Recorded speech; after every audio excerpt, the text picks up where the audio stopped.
There was no Truth Nigeria. There was no media organizations. And you know what was happening to those people? To Lawrence and Masara Kim and all of them?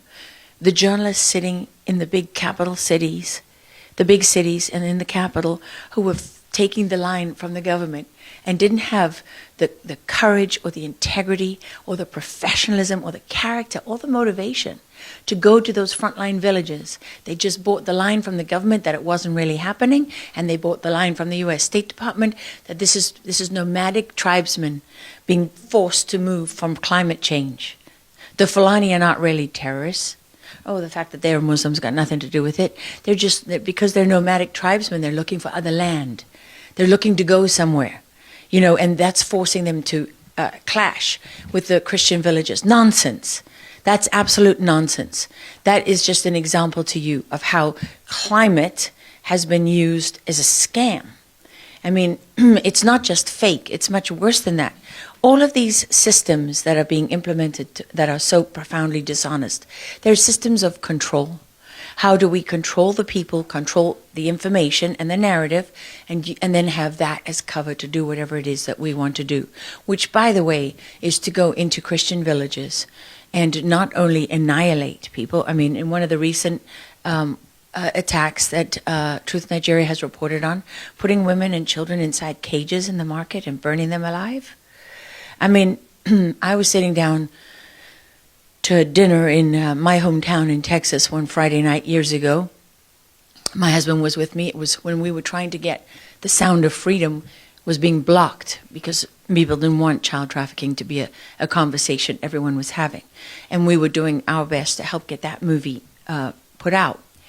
And I got a video. I showed it to my husband as we sat down. He couldn't eat.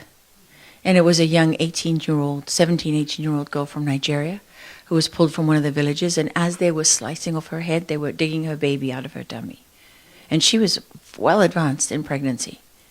That's the reality of what, you know, when you put those numbers up and you go before your colleagues in Congress and you put those numbers forward, that's what it means in human terms. I mean, Lawrence once was calling Doug and myself, he's sitting in the back of a meat wagon on the bodies of his friends and neighbors with malaria. Remember, after that he went out with malaria for weeks. I mean, these the courage of the people who are on the front lines reporting this cannot be overstated. But the challenge that they face is that the media itself denies the reality that they see and report on with their own eyes and ears. I mean, that's without conscience. Honestly, I stand before all of you in the National Press Club of the United States of America, the most powerful free nation on earth, where we have First Amendment rights. And I mean, I cannot say strongly enough to the press corps, do your job. Do your job. Because we are supposed to be the inspiration and also the safety net for journalists everywhere. It is truly without conscience that you can witness the execution of people and have it denied because journalists are too lazy, too corrupt, too stupid, too cowardly to stand up and tell the truth. That is without conscience.